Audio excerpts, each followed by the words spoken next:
Howdy, howdy, howdy, my name is Anachi Sasuke, and welcome to the last episode of this year's holiday week.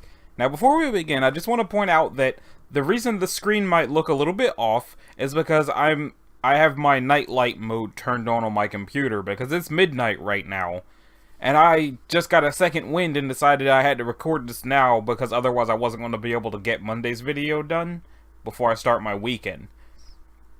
And I figure since we're going to be doing the two pagan holidays today, it might actually work out if I leave the nightlight mode on because it's kind of thematic looking, at least on my TV. Doesn't really look any different on my laptop itself, but on my second monitor, which is my television, it's more noticeable. I got the frosty trees and the frozen lake, and it looks really nice. But anyway, we're going to be doing Yule and Saturnalia today. I know nothing of either of them, or rather, I probably know quite a bit about Yule based off of what we do for Christmas. But I don't know the origins of Yule and what it actually is, just the things that Christmas took from it. And I know nothing of Saturnalia at all, but I saw the word sacrifice, so it should be interesting. Now then, the traditions and symbols of Yule. This article came out December 22nd, 7 years ago. When the days grew colder and the nights grew longer, people of ancient times would light candles and gather round fires to lure back the sun. They would bring out their stores of food and enjoy feasting and festivities. Dances were danced and songs were sung, and all would delight in decorating their homes. The evergreens for Yule. The evergreens were cut and brought indoors to symbolize life, rebirth, and renewal. They were thought to have power over death because their green never faded, and they were used to defeat winter demons and hold back death and destruction. Because of their strength and tenacity, they were also believed to encourage the sun's return. So that's the Christmas trees. Holly, which represents the masculine element, was often used to decorate doors, windows, and fireplaces. Because of its prickliness, it was thought to capture or ward off evil spirits before they could enter a home and cause harm. The holly leaves, symbolic of the Holly King, represent hope, and the red berries represent potency. So that's the Christmas wreaths. And the mistletoe, which represents the female element, also holds much importance as it was used by druid priests in special ceremonies during the winter solstice. They believed that its green leaves represented the fertility of the mother goddess, and its white berries the seed of the forest god or oak king. Druids would harvest the mistletoe from sacred oak trees with golden scythes, and maidens would gather underneath the trees to catch the falling branches, preventing them from falling to the ground. For if this happened, it was believed that all sacred energy in the plant would pour back into the earth. The branches and sprigs were then divided and distributed to be hung over doorways as protection against thunder, lightning, and other evils. Mistletoe was also worn as an amulet for fertility or hung above the headboard. I'm not sure how people got kissed under the mistletoe from that. Yule tree, an important pagan symbol. The Yule tree was also another important symbol in the pagan tradition. Originally, it represented the tree of life, or the world tree among early pagans. In ancient times, it was decorated with gifts people wanted to receive from the gods. It was adorned with natural ornaments such as pine cones, berries, and other fruit, as well as symbols sacred to the gods and goddesses. Or gods and goddess, there's only the one apparently. In some holiday traditions, garlands of popcorn and berries were strung around the tree so that visiting birds could feed off the tree as well. Oh, that's nice. To honor and protect the Yule log. That sounds like, even if I hadn't read it like that, that sounds a bit sinisterly official. The custom of burning the Yule log began with the ancient Scandinavians who burned a huge log fell from and ash tree to honor their god Thor. In the Celtic tradition, a continual hearth fire was kept to prevent spirits from entering the home. In order for the fire to keep burning, a large oak tree was felled and brought into the home where the tree was placed trunk first into the hearth, with the last remnant set aside to burn with next year's fire. It was also believed that the longer the Yule log burned, the faster the sun would come to warm the earth. Okay, so the Yule log was to keep out evil spirits, and it was also to honor Thor, and they thought that the quicker the Yule log, or the longer the log burned, the quicker it would stop being winter. That's, I guess, a noble reason to burn the crap out of a tree. Maybe if we burn this tree, it'll stop being cold faster. That's okay. Other Yule traditions and symbols. Candles were another way to have an eternal flame within the home. They symbolized the light and warmth of the sun and were used to chase away evils and lure back the returning sun. Where did that come from? I don't think anything else in the article so far made that distinction. Wreaths were also traditional in ancient times, for they symbolized the wheel of the year and the completion of another cycle.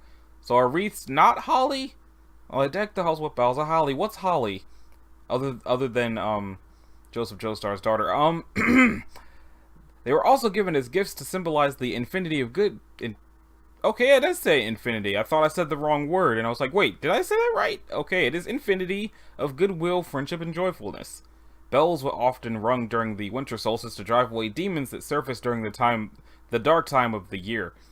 They were rung in the morning as everyone began to wake to chase away the dark days and herald in the warmer, brighter days following the solstice. I feel like I should apologize because I spent every other episode of Holiday Week trying my best to be serious and not make jokes or anything, and then I got to the pagan ones and just let loose. And I actually know people who follow these beliefs, and I feel they'd be fine with it. But I don't know if anyone who's watching follows these beliefs and are not fine with me making jokes during the episode. But also, it's midnight, and, like, yeah, I don't know. I can try to make the jokes stop, but it's probably going to be a lot more rambly than the rest of the episodes have been, and I'm sorry for that in advance. Elves first became associated with Yule because the ancients knew that the spirits that created the sun inhabited the land of elves. By including elves in the Yule celebrations, the ancients believed that they were assuring the elves' assistance in the coercion of the sun to return. Gingerbread was considered to be a specialty bread during this time, since ginger had not been available until the Crusaders brought it back in the 11th century. Back? There were strict laws regarding specialty breads in that time, so gingerbread was only allowed to be produced during the holidays, and thus it became associated with winter and Yule. Wassail, I was about to say I don't think I said it right, but then it says it's derived from the Old English words wassail, and means to be well, be hale, or good health. I feel like I've probably heard that word before, actually. I've just never seen it written down. It is a strong drink, usually a mixture of ale, honey, and spices, or mulled apple cider. When pagans went into the forest to fell the great oak for the Yule log, they would anoint the tree with wassail and bedeck them with wassail-soaked cakes. Thus the ritual of wassailing was born. At home, the wassail would be poured into a large bowl during feast time, and the host, when greeting his or her guests, would lift a drink and wish them wassail, to which they would reply, drink hail, which meant drink and be well. Caroling was also a popular Yule tradition when young children honored the winter solstice with song. They would go through the villages singing door to door. The villagers in turn would reward them with tokens and sweets and small gifts which symbolized the food and prosperity given to the mother goddess to all her earthly children. The nature symbols of Yule are holly, oak, mistletoe, ivy, evergreens, laurel, bayberry, blessed thistle, frankincense, pine, sage, and yellow cedar. Food and drink of Yule is the Yule log cake, gingerbread, fruits, berries, nuts, pork dishes, turkey, eggnog, ginger tea, spice cider, and wassail. And the colors of Yule are red, green, white, silver, and gold. Red represents the waning holly king, green represents the waxing oak king, white represents the purity and hope of new light, silver represents the moon is awesome, and gold represents the sun. There it is again! Who is this? Is it Thor? Stones of Yule, rubies, bloodstones, garnets, emeralds, and diamonds. Activities of Yule, caroling, wassailing the trees, burning the Yule log, decorating the Yule tree, exchanging gifts, and kissing under the mistletoe. What? Okay, so that one came from Yule too, although there was no mention of it. Deities of Yule. The goddesses, the Great Mother and Earth Goddess, Freya, Gaia, Diana, Bonadea, Isis, and Demeter. Gods, Mabon, the Sun God, the Star Child, the Oak King, the Holly King, the Green Man, the Red Man, the Horned One, Odin, Lu, Apollo, and Ra. Wow! I didn't know how many of these gods were pagan. I just thought of them as Greek gods and Egyptian gods, and I've never really heard of any of the rest of these. Huh. What Yule traditions and symbols still appear in your holiday celebrations? Did you know the origin of some of these Yule traditions, or did they surprise you? We'd love to hear from you in your comments below. Daniela Massaro and Sacred Earth Journeys. I just want to say that having read that, the only thing about what this country does for Christmas that was not that is nativity scenes. That's it. Wow. I made that joke in my previous iteration of my update video, but I decided not to make it in the one that... I think I didn't make it in the one that went out. I don't remember what stayed and what didn't, to be honest. I make my videos, and then they're just gone. So, we have 2 more articles about Yule, and then 2 about Saturnalia, although the one over here decided it was a virus, so I guess we have one for Saturnalia because the other one is evil. Poor choice of words. Winter solstice, Yule lore. Okay. The date of this Sabbath varies from December the 20th to December 23rd, depending on the year in the Gregorian calendar. The winter solstice is celebrated at this time in the northern hemisphere, but it is now time to celebrate the summer solstice in the southern hemisphere due to the seasonal differences. Yule, pronounced Yule? Am I supposed to be saying Yule? Because...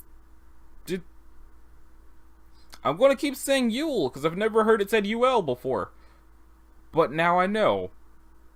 Is when the dark half of the year relinquishes to the light half. Starting the next morning at sunrise, the sun climbs just a little higher and stays just a little longer in the sky each day. Known as solstice night, or the longest night of the year, the sun's rebirth was celebrated with much joy. On this night, our ancestors celebrated the rebirth of the Oak King, the Sun King, the giver of life that warmed the frozen earth. From this day forward, the days would become longer. Bonfires were lit in the fields, and crops and trees were wassailed with toasts of spiced cider. I haven't had any apple cider this year. Gotta do that. Children were escorted from house to house with gifts of cloves, spiked apples, I don't know what that is, and oranges, which were laid in baskets of evergreen boughs and wheat stalks dusted with flour. The apples and oranges represented the sun. The balls were symbolic of immortality. Bowls decked the house with boughs of boughs. Evergreens were sacred to the Celts because they did not die, thereby representing the eternal aspect of the divine. The wheat stalks portrayed the harvest, and the flower was accomplishment of triumph, light, and life. Holly and ivy not only decorated the outside, but also the inside of homes, in hopes nature sprites would come and join the celebration. A sprig of holly was kept near the door all year long as a constant invitation for good fortune to visit the residence, or to the residence. Mistletoe was also hung as decoration. It represented the seed of the divine, and at midwinter the druids would travel deep into the forest to harvest it. Maybe that's why I've never actually seen mistletoe, because it's deep in the forest somewhere. I've seen, like, fake mistletoe, and I've never seen anyone kiss under it. But I've never seen actual mistletoe. And I was recently led to believe that it's poisonous, but I don't know where I got that from. Doesn't sound like it's poisonous. The ceremonial Yule log was the highlight of the solstice festival. In accordance to tradition, the log must either have been harvested from the householder's land, or given as a gift. It must never have been bought. Have I ever... Hang on.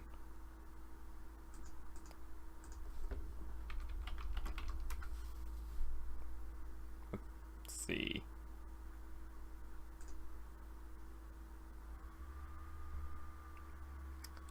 Yep. That's what I thought.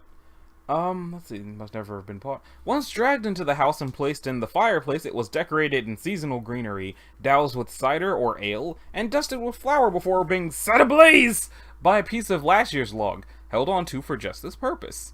That sounds awesome, but also dangerous. The log would burn throughout the night, then smolder for 12 days before being ceremonially put out. I imagine if you got a tree and then put cider or alcohol or ale and then also flour on it and then set it on fire, that would probably burn for a while. Ash is the traditional wood of the Yule log. It is the sacred tree of the Teutons, also known as Yggdrasil, the world tree. An herb of the sun, ash brings light into the hearth at the solstice. I did not know that Yggdrasil was supposed to be an ash tree. Interesting. A different type of Yule log, and perhaps one more suitable for modern practitioners, would be the type that is used as a base to hold 3 candles. What? Find a smaller branch of oak or pine and flatten one side so it sets upright. Drill 3 holes in the top to hold red, green, and white season, green, gold, and black, the sun god, or white, red, and black, the great goddess. Continue to decorate with greenery, red, and gold bows, rosebuds, cloves, and dust with flour. Many customs created around Yule are identified with Christmas today. If you decorate your home with a Yule tree, holly, or candles, you are following some of these old traditions. The Yule log, usually made from a piece of wood saved from the previous year, is burned in the fire to symbolize the newborn sun. Are we just not going to find out who that is? Are we not? Okay. And here we go. The deities of Yule, all newborn gods, sun gods, mother goddesses, and triple goddesses? The best known would be the Dagda and Rihid, the daughter of Dagda. I am almost positively saying I am saying these wrong. Brigid taught the smiths the arts of fire tending and the secrets of metalwork. Brigid's flame, like the flame of the new light, pierces the darkness of the spirit and mind, while the Dagda's cauldron assures that nature will always provide for all the children. Sorry. The symbolism of Yule is the rebirth of the sun, the longest night of the year, the winter solstice, introspect, and planning for the future. Symbols of Yule. The Yule log, or a small Yule log with 3 candles, evergreen boughs or wreaths, holly, mistletoe hung in doorways, gold pillar candles, baskets of clove-studded fruit, a simmering pot of wassail, poinsettias, Christmas cactus? What's a Christmas cactus?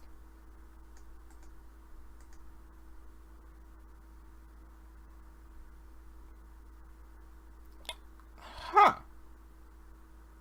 Schlumberger. Christmas cactus. Hey, her herbs of Yule: bayberry, blessed thistle, evergreen, frankincense, holly, laurel, mistletoe, oak, pine, sage, yellow cedar. Foods of Yule: cookies and caraway cookies soaked in cider, fruits, nuts, pork dishes, turkey eggnog, ginger tea, spiced cider, wassail, or lamb's wool ale, sugar, and nutmeg, roasted apples. That sounds tasty. Incense of Yule: pine, cedar, bayberry, and cinnamon. Colors of Yule: red, green, gold, white, silver, yellow, orange. Stones of Yule: rubies, bloodstones, garnets, emeralds, diamonds. Activities: caroling, wassailing, burning, decorating, exchanging, kissing, honoring, Kris Kringle, the Germanic pagan god of... What?!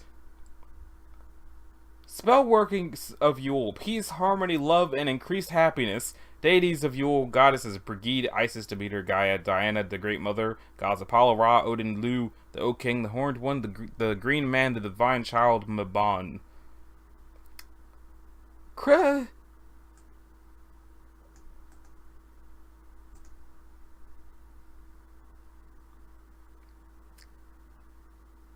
This was written in 1970. Wow. Wow. Okay. Does that mean that Santa Claus is the combination of Saint Nicholas and Kris Kringle, the Germanic pagan god of Yule? Because people call Santa Claus Kris Kringle, especially in that one Christmas special here. Santa Claus is coming to town, where he was raised as one of the Kringles, but they were all elves and whatnot. And yeah, I'm shook right now. Moving on. Oh wait, no wait. There's another Yule article. I forgot. My bad. It's from the Huffington Post. So who knows how this is going to go. The magical history of Yule, the pagan winter solstice celebration. After the longest night, we sing up the dawn. By the HuffPost religion editors. So in 2016, the winter solstice will begin on the blah blah blah. It is 2018 now, and the winter solstice was last week. Actually, it was 1 week ago today, come to think of it. Huh. Celebrated by many people. In China, the Dongzi festival is celebrated on the winter solstice. Until the 16th century, winter months were a time of famine in northern Europe. Most cattle were slaughtered so that they wouldn't have to be fed during the winter, making the solstice a time when fresh meat was plentiful. I mean, I guess that's one way to look at it. Most celebrations of the winter solstice in Europe involve merriment and feasting. In pre-Christian Scandinavia, the feast of that, or Yule, lasted for 12 days, celebrating the rebirth of the sun and giving rise to the custom of burning a Yule log. In ancient Rome, the winter solstice was celebrated at the feast of Saturnalia. We're going to get there. To honor Saturn, the god of agricultural bounty. Lasting about a week, Saturnalia was characterized by feasting, debauchery, and gift-giving. With Emperor Constantine's conversion to Christianity, many of these customs were later absorbed into Christmas celebrations. So that's how that happened. Huh. Well, at least one of these 3 articles explained how that happened. Cool. One of the most famous celebrations of the winter solstice in the world today takes place in the ancient ruins of Stonehenge, England. Really? I didn't even realize that was Stonehenge. I just saw whatever's happening in the middle here and kept going. The hell is going on in the middle there? Sorry? The heck? Pagan author T. Thorne Coyle wrote in a 2012 HuffPost article that for many contemporary celebrants, solstices are a chance to still ourselves inside, to behold the glory of the cosmos, and to take a breath with the sacred. This year in the United States, the winter solstice, it was 64 degrees outside and raining. So, I don't think anybody here did that. At least on the East Coast. In the Northern Hemisphere, friends gather to celebrate the longest night. We may light candles, or dance around bonfires. We may share festive meals, or sing, or pray. Some of us tell stories and keep vigils a way of making certain that the sun will rise again. Something in us needs to know that at the end of the longest night there will be light. In connecting with the natural world in a way that honors the sacred immanent in all things, we establish a resonance with the seasons. Ritual helps to shift our consciousness to reflect the outer world inside our inner landscape. The sun stands still within us and time changes. After the longest night, we sing up the dawn. There's a rejoicing that even in the darkest time, the sun is not vanquished. Sol Invictus, the unconquered sun, is seen once again, staining the horizon with the promise of hope and brilliance. This year, the Circle Sanctuary, a prominent U.S. pagan organization headed by Selena Fox, will observe Winter Solstice Eve with a celebration on Tuesday, December 20th, complete with guided meditation and candlelight rituals. Correction, previous versions of this article incorrectly reference a Nordic sun god. While the sun was venerated in pre-Christian Scandinavia, there is no major tradition of a male sun deity in Norse mythology. Okay. I wonder if this Selena Fox lady did anything for the solstice this year. I didn't even know that the winter solstice was a thing that was celebrated. I just saw some of my friends going, "Happy winter solstice," and I'm like, yeah, it sure is the first day of winter. Woo! All right. I did not know that the winter solstice was a thing people celebrated. I've always known it as that day where it's dark longer because cold. And let's see what we've got for the Saturnalia page that didn't decide to hemorrhage into spyware and saying Windows 10 has found a thing. So this one didn't do that. So Saturnalia, held in mid-December, is an ancient Roman pagan festival honoring the agricultural god Saturn. Saturnalia's celebrations are the source of many of the traditions we now associate with Christmas. I thought that Yule was where those came from. Saturnalia, the most popular holiday on the ancient Roman calendar, derived from older farming related rituals of midwinter and the winter solstice, especially the practice of offering gifts or sacrifices to the gods during the winter sowing season. So that's why I saw the word sacrifices. It was nowhere near as sinister as it sounded like it was going to be. The pagan celebration of Saturn, the Roman god of agriculture and time, that's an interesting thing for him to be the gods of both of, began as a single day, but by the late Republic, 133 to 31 BC, it had expanded to a week-long festival beginning on December 17th. Which was, this is 11 days ago, we missed it. On the Julian calendar, which the Romans used at the time, the winter solstice fell on December 25th. Never mind, I am mistaken. How the Romans celebrated Saturnalia. During Saturnalia, work and business came to a halt. Schools and courts of law closed, and the normal social patterns were suspended. That's how... What does that mean? People decorated their homes with wreaths and other greenery and shed their traditional togas in favor of colorful clothes known as synthesis. Even slaves did not have to work during Saturnalia, but were allowed to participate in the festivities. In some cases, they sat at the head of the table while their masters served them. That's nice. Instead of working, Romans spent Saturnalia gambling, singing, playing music, feasting, socializing, and giving each other gifts. Wax taper candles called Cerae were common gifts during Saturnalia to signify light returning after the solstice.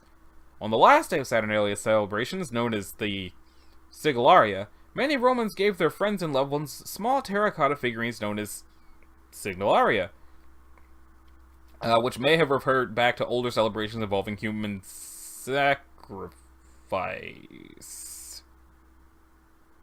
Saturnalia was by far the jolliest The jolliest Roman holiday, what with the human sacrifice, and that's the jolliest of jollies right there. Hoo-ha! The Roman poet Catullus famously described it as the best of times, the worst of times. So riotous were the festivities that the Roman author Pliny reportedly built a soundproof room so that he could work during the raucous celebrations. But I thought you're not supposed to work during the raucous, riotous celebrations that are no longer human sacrifice. The Temple of Saturn and other Saturnalia customs. Constructed in the 4th century AD to replace an earlier temple, the Temple of Saturn in Rome served as the ceremonial center of later Saturnalia celebrations. On the first day of the festivities, a young pig would often be publicly sacrificed at the temple, which was located in the northwest corner of the Roman Forum. There's a link for it. The cult statue of Saturn in the temple traditionally had woolen bonds tied around his feet, but during Saturnalia these bonds were loosened to symbolize the god's liberation. Why is he tied up if he's the god of agriculture and time? Why is he tied up? I don't think Saturn was Zeus. I think Zeus was called something else. I just can't remember what he was called. Unless I'm right, I don't know. I don't really know Roman stuff like that. In many Roman households, a mock king was chosen, the Saturnalicious princeps or leader of Saturnalia, sometimes called the Lord of Misrule. Usually a lowlier member of the household, this figure was responsible for making mischief during the celebrations, insulting guests, wearing crazy clothing, chasing women and girls, etc. The idea was that he ruled over chaos, rather than the normal Roman order. The common holiday custom of hiding coins or other small objects in cakes is one of many dating back to Saturnalia, as this was a method of choosing the mock king. Is Christmas a pagan holiday? Thanks to the Roman Empire's conquest in Britain and the rest of Europe from the 2nd century BC to the 4th century AD, and their suppression of older seasonal rites practiced by the Celts and other groups, today's Western cultures derive many of their traditional celebrations of midwinter from Saturnalia. The Christian holiday of Christmas especially owes many of its traditions to the ancient Roman festival, including the time of year Christmas is celebrated. The Bible does not give a date for Jesus' birth. In fact, some theologians, people who study God, have concluded that he was probably born in spring, as suggested by references to shepherds and sheep in the Nativity story. But by the 4th century AD, Western Christian churches settled on celebrating Christmas on December 25th, which allowed them to incorporate the holiday with Saturnalia and other popular pagan midwinter traditions. Pagans and Christians coexisted, not always happily, during this period, and this likely represented an effort to convince the remaining pagan Romans to accept Christianity as Rome's official religion. Before the end of the 4th century, many of the traditions of Saturnalia, including giving gifts, singing, lighting candles, feasting, and merrymaking, had become absorbed by the traditions of Christmas as many of us know them today. So on the one hand, I feel like I should have done the pagan holidays first. I did Hanukkah first because I asked one of my friends about it and they were looking forward to it, so I did Hanukkah first. Also, I'm pretty sure that of all of this December holidays, Hanukkah did happen first. In terms of, like, earliness. In any case, since I guess I could try to go get that last article back and hope it doesn't, like, hemorrhage into spyware again. Let's see, it was Britannica. Why did Britannica do that? You were fine for the other holidays, Britannica. Why did you do that? Okay, it's not even that long of an article. Saturnalia, the most popular of Roman festivals dedicated to the Roman god Saturn, the festival's influence... Which god are you, man? Which god are you?